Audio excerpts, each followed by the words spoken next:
ഞാനുൾപ്പെടെ നമ്മളിൽ പലർക്കുമുള്ള ഒരു പ്രോബ്ലമാണ് മുടിയുടെ അറ്റം പിളരുക. അതുപോലെ തന്നെ മുടിയുടെ അറ്റഭാഗത്തോ ചില സമയത്ത് മുടി ഫുള്ളായിട്ട് നല്ല രീതിയിൽ ഡ്രൈ ആയി പോവുക. അപ്പോൾ എന്ത് ചെയ്യണം, നമുക്ക് ഒരു പിടി ഉണ്ടാവില്ല. കുറേ എണ്ണ വാരി തേച്ചിട്ടുണ്ടെങ്കിൽ നമുക്കത് പിന്നെ എണ്ണമയമായി, പിന്നെ അതൊരു ബുദ്ധിമുട്ടായില്ലേ മാറുണ്ടാവുള്ളൂ. അതുകൊണ്ട് നമുക്കുണ്ടാകുന്ന ആ ഒരു ഡ്രൈനെസ്, മുടിയിലുണ്ടാകുന്ന ഡ്രൈനെസ് ഒക്കെ മാറ്റി നല്ല ഹെൽത്തി ആയിട്ട് സ്മൂത്തായിട്ടുള്ള ഹെയർ വേണം എന്നുണ്ടെങ്കിൽ നമുക്ക് ചെയ്യാൻ പറ്റുന്ന ഒരു അടിപൊളി സൊല്യൂഷനാണ് ഇന്നത്തെ വീഡിയോയിൽ ഞാൻ പറഞ്ഞുതരാൻ പോകുന്നത്. പൊതുവേ എനിക്ക് എണ്ണമയമുള്ള മുടി ഒട്ടും ഇഷ്ടമല്ല. ചെറിയ പ്രായം മുതലേ എനിക്ക് അത്ര ഇഷ്ടമല്ലാത്ത കാര്യമാണ് എണ്ണമയം. അതുകൊണ്ട് തന്നെ അത് ഒഴിവാക്കാൻ ഞാൻ മാക്സിമം ട്രൈ ചെയ്യാറുണ്ട്. എന്നിരുന്നാലും മുടിയുടെ ആരോഗ്യത്തിന് എണ്ണ തേക്കുന്നത് വളരെ വളരെ ഇമ്പോർട്ടൻ്റ് ആണ്. നന്നായിട്ട് ഹെയർ നറിഷ് ആയിരിക്കാനും ഒക്കെ തന്നെ അടിപൊളിയായിട്ട് എണ്ണ തേച്ച് നന്നായിട്ട് അത് മെയിൻറ്റെയിൻ ചെയ്യുന്നത് നല്ലതാണ് എന്ന് കരുതിയിട്ട് ഒരുപാട് എണ്ണ കോരി ഒഴിക്കണം എന്നല്ല ഉദ്ദേശിക്കുന്നത്. അപ്പം ഞാൻ എങ്ങനെയാണ് എൻ്റെ ഹെയർ കെയർ മെയിൻറ്റെയിൻ ചെയ്ത് കൊണ്ടുപോകുന്നതെന്ന് ഡീറ്റെയിൽ ആയിട്ട് ഞാൻ ഈ വീഡിയോയിൽ പറയുന്നുണ്ട്.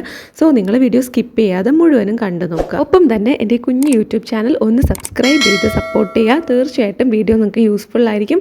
അതുകൊണ്ട് തന്നെ ലൈക്ക് ചെയ്യാനും മറന്നു പോവില്ല. ആരെങ്കിലും എന്നെ ആദ്യമായിട്ടാണ് കാണുന്നതെങ്കിൽ വെൽക്കം ടു മൈ കുട്ടി യൂട്യൂബ് ഫാമിലി.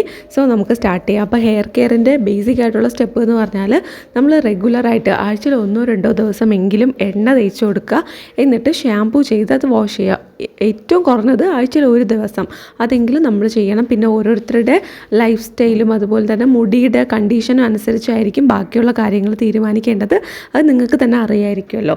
അപ്പോൾ കുറഞ്ഞത് ഒരു ആഴ്ചയിൽ 1 ദിവസമെങ്കിലും നമ്മൾ നന്നായിട്ട് മുടിയിൽ എണ്ണയൊക്കെ തേച്ച് നന്നായിട്ട് എണ്ണ തേച്ച് മസാജ് കൊടുത്തിട്ട് ഷാംപൂ ചെയ്ത് വാഷ് ചെയ്ത് കളയുക. ഷാംപൂ ചെയ്യുമ്പം ശ്രദ്ധിക്കേണ്ട കാര്യം, ഒരുപാട് ഷാംപൂ എടുത്ത് ഇങ്ങനെ കുറേ മസാജ് ചെയ്ത് മുഴുവൻ എണ്ണമയവും കളഞ്ഞ് മുടിയിലുള്ള എണ്ണമയം വരെ മോയ്സ്ചറൈസേഷൻ വരെ ഇല്ലാതാക്കി അങ്ങനെ ചെയ്യരുത്. ഇൻ കേസ് നിങ്ങൾക്ക് ഡ്രൈ ആയി പോയിട്ടുണ്ടെങ്കിൽ ഇതുപോലെ സ്പ്ലിറ്റൻസോ അതൊക്കെ ഉണ്ടെങ്കിൽ ഇതുപോലെ അലോവേര ജെൽ എടുക്കുക. നിങ്ങൾക്ക് വീട്ടിലുള്ള അലോവേര ജെല്ല് വേണമെങ്കിൽ അത് എടുക്കാം ചെടിയിൽ നിന്ന്. അതല്ലെങ്കിൽ ഇതുപോലൊരു കുഞ്ഞു ബോട്ടിൽ വാങ്ങിയിട്ട് അതും നിങ്ങൾക്ക് യൂസ് ചെയ്യാം. അടുത്തതായിട്ട് വേണ്ടത് ഏതെങ്കിലും ഒരു എണ്ണ, ഹെയർ ഓയിലായിരിക്കുന്നതാണ് നല്ലത്. അതുകൊണ്ട് തന്നെ ഞാൻ ഈ പാരച്യൂട്ടിൻ്റെ ഒരു കുഞ്ഞു ബോട്ടിൽ ഇതിന് വേണ്ടി വാങ്ങിച്ചു വെച്ചേക്കുന്നതാണ്. സാധാരണ ഞാൻ യൂസ് ചെയ്യുന്നത് നമ്മുടെ വെളിച്ചെണ്ണ ഉണ്ടല്ലോ, ശരിക്കും നല്ല വെളിച്ചെണ്ണ, അതാണ് തലയിൽ തേക്കാനായിട്ട് യൂസ് ചെയ്യുന്നത്. പക്ഷേ ഈ ഒരു സിറം പ്രിപ്പയർ ചെയ്യുമ്പോൾ മാത്രം ഞാൻ നമ്മുടെ ഈ പാരച്യൂട്ടിൻ്റെ ഓയിൽ ഒരൊറ്റ ഡ്രോപ്പ് മാത്രം യൂസ് ചെയ്യാറുണ്ട്. എനിക്ക് എണ്ണ തൊടുന്നതേ ഇഷ്ടമല്ല. എൻ്റെ ഫേസിലാണെങ്കിൽ അത്രയും ഇഷ്ടമില്ലാത്ത എക്സ്പ്രഷൻ വരുന്നതും ഈ എണ്ണ കൈകൊണ്ട് തൊടുമ്പോഴാണ്. എനിക്ക് മുടിയിൽ എണ്ണ തേക്കുന്നത് ഒന്നും ഇഷ്ടമല്ല. പക്ഷേ വളർന്നതിന് ശേഷമാണ് മനസ്സിലാവുന്നത് മുടിക്കും അതുപോലെ തന്നെ സ്കിന്നിനും ഒക്കെ എണ്ണ ഭയങ്കര നല്ലതാണ്. വേറെ ഒന്നിനും റീപ്ലേസ് ചെയ്യാൻ പറ്റാത്ത അത്രയും ഗുണങ്ങൾ നമ്മൾ എണ്ണ തേച്ച് കുളിക്കുമ്പോൾ ഉണ്ടാവുന്നുണ്ട്. അത് തലയിലായാലും ശരി നമ്മുടെ ബോഡിയിലായാലും ശരി. പക്ഷേ എല്ലായ്പ്പോഴും ഒരുപോലെ ഇരിക്കത്തില്ലല്ലോ. എന്തെങ്കിലും കാരണങ്ങൾ കൊണ്ട് നമുക്ക് ഡ്രൈ ആയി പോയിട്ടുണ്ടെങ്കിൽ, ഹെയർ ഡ്രൈ ആയി പോയിട്ടുണ്ടെങ്കിൽ ഇൻസ്റ്റൻ്റായിട്ട് നമുക്കതൊന്ന് റിപ്പയർ ചെയ്തെടുക്കണം. പെട്ടെന്ന് കുളിച്ച് എണ്ണ തേച്ച് കുളിക്കാനുള്ള സമയമൊന്നും ഇല്ലെങ്കിൽ നമുക്ക് ഈ ഒരു മെത്തേഡ് ഫോളോ ചെയ്യാവുന്നതാണ്. ഇനി നിങ്ങൾക്ക് സ്പ്ലിറ്റൻസ് ഉണ്ടെങ്കിൽ അത് മാറാനും ഈ സെയിം മെത്തേഡ് ചെയ്താൽ മതി. ആദ്യം കുറച്ച് അലോവേര ജെല്ലെടുത്ത് അതിലോട്ട് ഒരൊറ്റ ഡ്രോപ്പ് മാത്രം നമ്മുടെ കോക്കനട്ട് ഓയിലോ ഏതെങ്കിലും ഒരു ഓയിൽ നമ്മൾ ഹെയറിൽ യൂസ് ചെയ്യുന്നത്, ഞാനിവിടെ പാരച്യൂട്ടിൻ്റെ ഓയിൽ യൂസ് ചെയ്തതേ ഉള്ളൂ. ഒരു ഡ്രോപ്പ് മാത്രം. കാര്യം ഇത് ഡ്രോപ്പായിട്ട് വരാനായിട്ട് ഈ ബോട്ടിൽ, കുഞ്ഞു ബോട്ടിൽ നന്നായിട്ട് ഹെൽപ്പ് ചെയ്യും. അതുകൊണ്ടാണ്. ബാക്കി ബോട്ടിലൊക്കെ ആണെങ്കിൽ മേ ബി അത് കൂടുതൽ വരാനുള്ള ചാൻസ് ഉണ്ട്. അതുകൊണ്ടാണ്. അപ്പോൾ ഞാനിങ്ങനെ എത്രയാണോ ആവശ്യമുള്ളത് അത്രയും എടുത്തിങ്ങനെ ഹെയറിലോട്ട് അപ്ലൈ ചെയ്ത് കൊടുക്കും. സ്കാൽപ്പിലും വേണമെങ്കിൽ നമുക്കിത് അപ്ലൈ ചെയ്ത് കൊടുക്കാവുന്നതാണ്, നിങ്ങൾക്ക് സ്കാൽപ്പ് ഡ്രൈ ആയി തോന്നുന്നുണ്ടെങ്കിൽ. പക്ഷേ ഒരുപാട് യൂസ് ചെയ്യരുത്. ഒരുപാട് യൂസ് ചെയ്താൽ നമ്മൾ കുറേ എണ്ണ വാരി തേച്ചതുപോലെ ഉണ്ടാവും. പിന്നെ നമ്മൾ വെള്ളം വെച്ച് കഴുകുന്നൊന്നും ഇല്ലല്ലോ. അതുകൊണ്ട് തന്നെ അലോവേര ജെല്ല് നിങ്ങൾക്ക് നല്ല ക്വാണ്ടിറ്റി യൂസ് ചെയ്യാം. പക്ഷേ ഓയിൽ എടുക്കുമ്പം ഏറ്റവും കുറച്ച് 1 ഡ്രോപ്പോ 2 ഡ്രോപ്പോ അത്രയും മതി. 2 ഡ്രോപ്പിൽ കൂടുതൽ നമുക്ക് വേണ്ടി വരില്ല. എൻ്റെയൊക്കെ ഒരു ഹെയർ ലെങ്ത്തിന് 2 ഡ്രോപ്പ് തന്നെ ധാരാളമാണ്. പിന്നെ നിങ്ങൾക്ക് ഇത് ഞാൻ റിപ്പീറ്റ് കാണിക്കുന്നതാണ്. ഈ ക്ലിപ്പ് ഞാൻ എപ്പോഴും ഇങ്ങനെ എടുത്ത് അപ്ലൈ ചെയ്യുന്നതല്ല, ഞാൻ റിപ്പീറ്റ് കാണിക്കുന്നതാണ്. അതുകൊണ്ട് ഞാൻ ആകെ കൂടെ 1-2 ഡ്രോപ്പ് മാത്രമേ എടുത്ത് അപ്ലൈ ചെയ്യാറുള്ളൂ. ഓക്കെ, എന്നിട്ട് നമുക്ക് സെറ്റ് ആവുന്നതെന്ന് നമുക്ക് മനസ്സിലായി കഴിയുമ്പോഴേക്കും നമുക്കിത് വിടാവുന്നതാണ്. നന്നായിട്ട് നമുക്ക് കോംബ് ചെയ്ത് കൊടുത്താൽ മതി. ചീപ്പെടുത്ത് നന്നായിട്ടൊന്ന് ചീക്കി കൊടുക്കുക. കൊടുക്കുക, അത്രയേ ഉള്ളൂ. ഇത് നിങ്ങൾക്കിപ്പം രാവിലെ ഏതെങ്കിലും ഒരു ഫംഗ്ഷന് പോകാൻ സമയത്ത് മുടി ഇങ്ങനെ ഡ്രൈ ആയിരുന്നാലോ, കുളിക്കാൻ പറ്റാത്ത സാഹചര്യമാണെങ്കിൽ വൈകുന്നേരം എപ്പോൾ വേണമെങ്കിലും സിറമിന് പകരമായിട്ട് ഇത് യൂസ് ചെയ്യാം. എനിക്ക് സിറം പൊതുവേ ഇഷ്ടമില്ലാത്തൊരു കാര്യം എന്താ വെച്ചാൽ, ഞാൻ പൊതുവേ വാങ്ങുന്ന സിറം എല്ലാം എനിക്ക് തോന്നിയിട്ടുള്ളത് നമ്മൾ എണ്ണ തേക്കുന്ന പോലെയല്ലേ ഇതും ഒരു ഓയിലല്ലേ, പിന്നെ കുറച്ച് മണം കൂടെ ഉണ്ടായിരിക്കും, ചിലതിന് മണമില്ലായിരിക്കും. ആ ഒരു വ്യത്യാസം മാത്രമേ എനിക്ക് തോന്നിയിട്ടുള്ളൂ. എനിക്ക് അങ്ങനെ ഒരു എണ്ണമയം ഇഷ്ടമേ അല്ല. അതുകൊണ്ടാണ് ഞാൻ സിറം ഒന്നും തന്നെ പ്രിഫർ ചെയ്യാത്തത്. ഇതാകുമ്പോൾ കൂടുതലും ജെല്ലാണുള്ളത്, അലോവേര ജെല്ലാണുള്ളത്.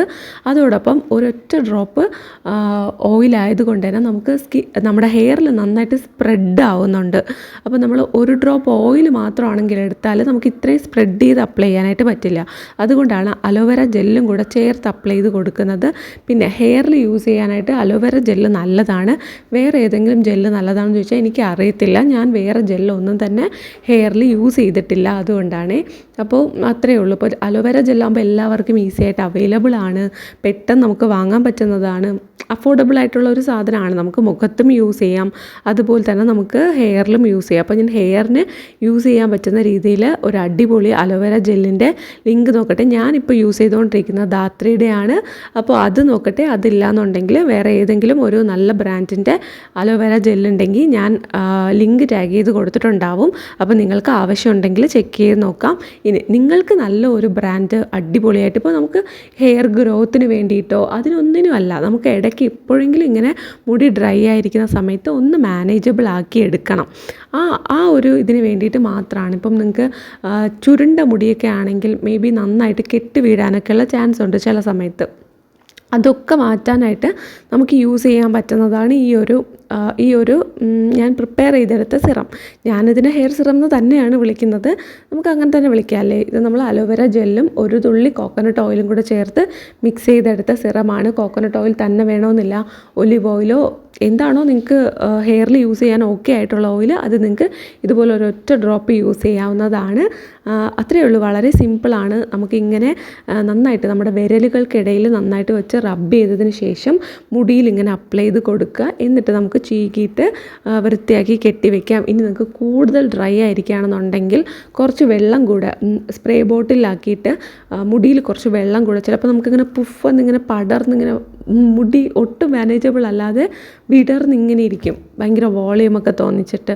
സത്യം പറഞ്ഞാൽ അത് വോളിയമൊന്നും അല്ല, നമുക്കിങ്ങനെ മുടി ഇങ്ങനെ ഡ്രൈ ആയി പറന്ന് നിൽക്കുന്നതാണ്. അതൊക്കെ മാറ്റണം എന്നുണ്ടെങ്കിൽ കുറച്ച് വെള്ളം തളിച്ചു കൊടുക്കുക. അത് സ്പ്രേ ബോട്ടിലാക്കി സ്പ്രേ ചെയ്ത് കൊടുക്കുക. എന്നിട്ട് നിങ്ങൾ ഈ ഒരു സംഭവം അപ്ലൈ ചെയ്ത് കൊടുക്കുകയാണെങ്കിൽ നല്ല രീതിയിൽ നമ്മുടെ ഹെയർ മാനേജബിൾ ആക്കി എടുക്കാനായിട്ട് പറ്റും. കുളിക്കണമെന്നൊന്നുമില്ല, വെള്ളം വെറുതെ ഒന്ന് സ്പ്രേ ചെയ്ത് കൊടുത്താൽ മതി. എന്നിട്ട് നമുക്കിതുപോലെ ഈ ഒരു അലോവേര ജെല്ലും കോക്കനട്ട് ഓയിലും ചേർത്തിട്ടുള്ള ഈ ഒരു മിക്സ് നമുക്ക് ഹെയറിലോട്ട് അപ്ലൈ ചെയ്ത് കൊടുക്കാം. എന്നിട്ട് ഹെയറിൻ്റെ എൻഡ് വരെ നമ്മൾ ചെയ്ത് കൊടുക്കണം. റൂട്ട് മുതൽ എൻഡ് വരെ നമ്മൾ ഇതുപോലെ ഒന്ന് അപ്ലൈ ചെയ്ത് സ്പ്രെഡ് ചെയ്ത് കൊടുക്കണം. മേ ബി ഒരു 5 മിനിറ്റ് സമയം എടുക്കുമായിരിക്കും. പതുക്കെ തന്നെ ചെയ്യുക, വാരി വലിച്ച് മുടി കെട്ടി വീഴുന്ന രീതിക്ക് ചെയ്യരുത്. പതിയെ ചീക്കിയിട്ട് വളരെ പതിയെ ചെയ്ത് കൊടുക്കുക. ഇനി നിങ്ങൾ ഈ ഒരു സിറം അപ്ലൈ ചെയ്തിട്ട് നമുക്ക് ജട കളയാനായിട്ട് കെട്ട് വീണ് കിടക്കുന്നുണ്ടെങ്കിൽ അത് മാറ്റാനും നമുക്കിത് യൂസ് ചെയ്യാനായിട്ട് പറ്റും. അപ്പോൾ പല പല ഗുണങ്ങളുള്ള ഒരു അടിപൊളി ഹെയർ സിറമാണ്. ഇനി നിങ്ങൾക്കിത് വേണമെങ്കിൽ ഇങ്ങനെ മിക്സ് ചെയ്തിട്ടേ നിങ്ങൾക്ക് വച്ചേക്കാം, ഒരു ബോട്ടിലാക്കി വച്ചേക്കാം. ആവശ്യമുള്ളപ്പോൾ എടുത്ത് യൂസ് ചെയ്താൽ മതി. ഇനി അതല്ലാന്നുണ്ടെങ്കിൽ ഇതുപോലെ ഇൻസ്റ്റൻ്റായിട്ട് പ്രിപ്പയർ ചെയ്താലും മതി. എങ്ങനെയാണോ നിങ്ങളുടെ സൗകര്യം അതിനനുസരിച്ച് ചെയ്ത് കൊടുക്കാവുന്നതാണ്. അപ്പോൾ നിങ്ങൾക്ക് കാര്യങ്ങളൊക്കെ മനസ്സിലായി എന്ന് വിശ്വസിക്കുന്നു. പണ്ടൊക്കെ എനിക്ക് എണ്ണ ഒട്ടും ഇഷ്ടമല്ലെങ്കിലും ഇപ്പം ഞാൻ മിക്ക ദിവസങ്ങളിലും ചെറുതായിട്ട് കുറച്ച് എണ്ണയെങ്കിലും തേച്ചാണ് കുളിക്കുന്നത്. കാര്യം എന്നാൽ മാത്രമേ എനിക്ക് എൻ്റെ മുടി നറിഷ്ഡായിട്ട് ഫീൽ ആകുന്നുള്ളൂ. അപ്പം ഓരോരുത്തരുടെ ഇഷ്ടമാണ്. നിങ്ങളുടെ മുടിക്ക് എന്താണോ വേണ്ടത് അതിനനുസരിച്ചുള്ള കെയർ കൊടുക്കുക. പിന്നെ ഞാൻ ഹെയർ പാക്ക് ഒന്നും അധികം യൂസ് ചെയ്യാറില്ല, വല്ലപ്പോഴും കൂടെ മാത്രമാണ് യൂസ് ചെയ്യുന്നത്. അപ്പോൾ ഞാൻ നിങ്ങൾക്ക് ഷെയർ ചെയ്യാറുമുണ്ട്. എന്നിരുന്നാലും നമുക്ക് ഹെയർ മാനേജ് ചെയ്തെടുക്കാൻ ഇത്രയും കാര്യങ്ങൾ തന്നെ ശ്രദ്ധിച്ചാൽ മതിയാവും. അപ്പോൾ ഈ വീഡിയോ നിങ്ങൾക്ക് യൂസ്ഫുൾ ആയിരിക്കും എന്ന് വിശ്വസിക്കുന്നു. തീർച്ചയായിട്ടും ഇത് നിങ്ങൾ ട്രൈ ചെയ്ത് നോക്കണം. സ്പ്ലിറ്റ് എൻഡ്സ് ഉണ്ടെങ്കിൽ ഉറപ്പായിട്ടും ട്രൈ ചെയ്ത് നോക്കണം. നിങ്ങൾക്ക് നന്നായിട്ട് വർക്ക് ആവും, യൂസ്ഫുൾ ആയിരിക്കും. അപ്പോൾ വീഡിയോ യൂസ്ഫുൾ ആണെന്ന് വിശ്വസിക്കുന്നു. ഇഷ്ടപ്പെട്ടിട്ടുണ്ടെങ്കിൽ ലൈക്ക് ചെയ്യാനും അതുപോലെ തന്നെ നമ്മുടെ ചാനൽ സബ്സ്ക്രൈബ് ചെയ്ത് സപ്പോർട്ട് ചെയ്യാനും ആരും മറക്കല്ലേ. അടുത്ത വീഡിയോയിൽ കാണാം. Tata bye, take care.